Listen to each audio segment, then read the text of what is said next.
Mga idol, tayo ngayon sa kalsada. Pero wala pang mga dumadaan na mga sasakyan.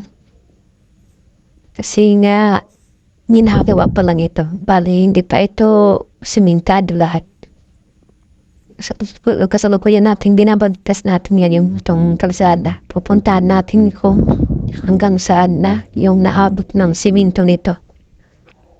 Bali, itong project pala na ito ay ito yung magdudugtong ng dalawang munisipyo dito sa bayan, dito sa lalawigan ng Leyte.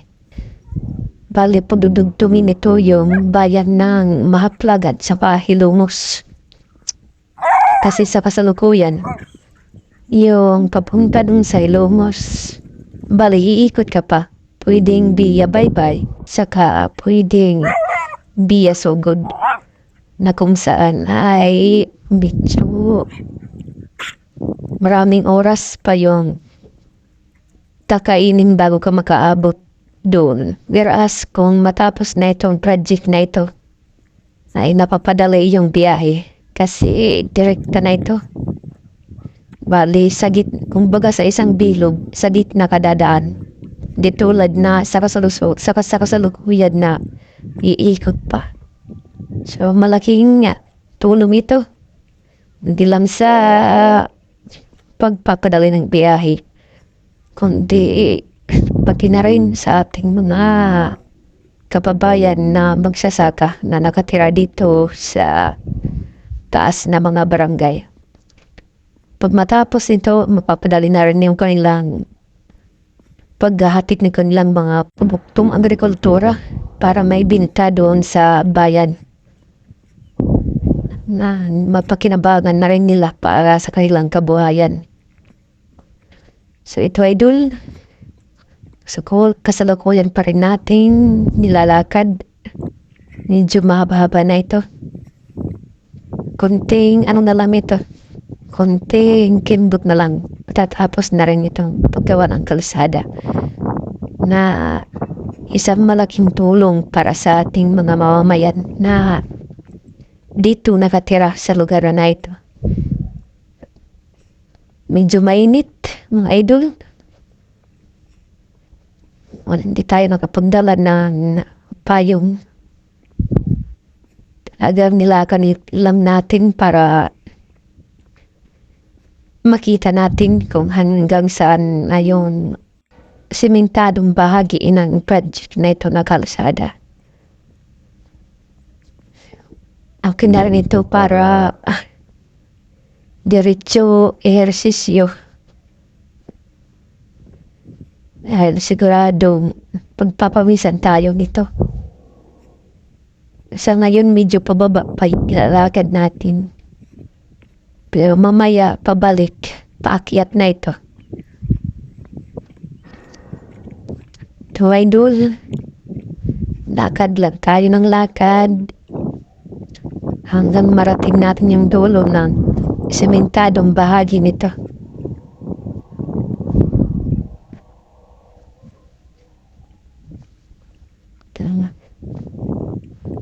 Paliko-liko. Ganito talaga rito pag sa bundok talaga yung tinatabas pagawa ng kalsada. Mga blind code talaga yung kadalasan, mga kalsada.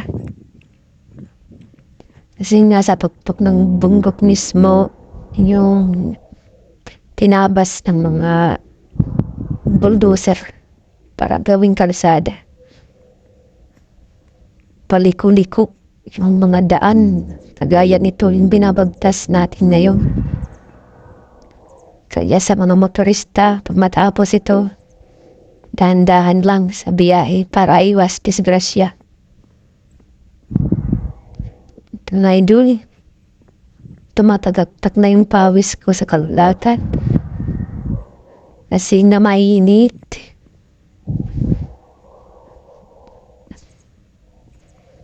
Pero okay lang yan.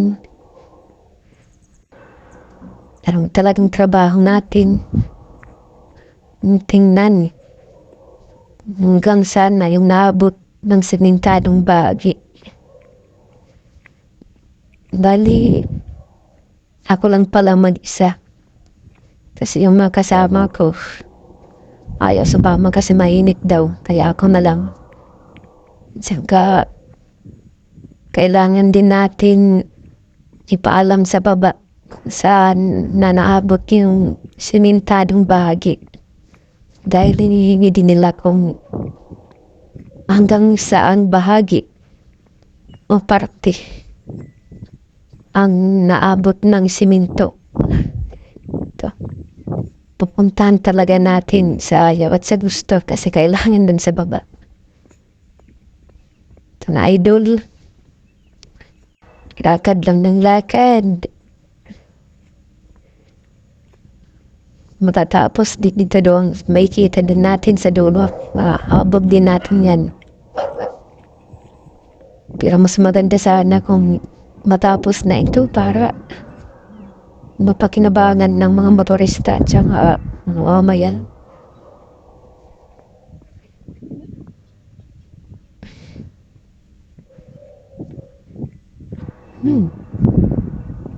Ang init.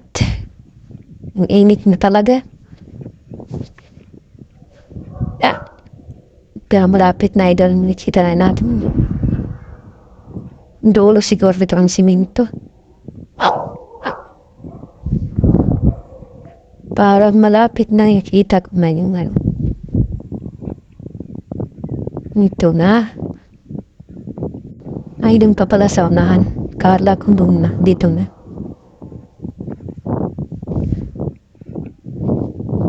Ito na siguro ng dulo. Ay, dito pala yung mga equipment. Kaya pala dun sa taas. Nagtataka ako, madam truck lang nakikita ko. Dito lang pala yung mga bulldozer natin. Saka yung ibang grader, yung tawag ito nung iba. Di ko alam kung anong tawag ito ng equipment yung iba. Alam mo ba si bulldozer at saka grader? Ito sila. Dito na ngayon, di ba yung kuhan? Walang simento. Kaya malapit ito dun sa kabilang bayan. Malapit nito. Ito lang muna mga idol. Bye-bye. Salamat sa pagtsatsagan sa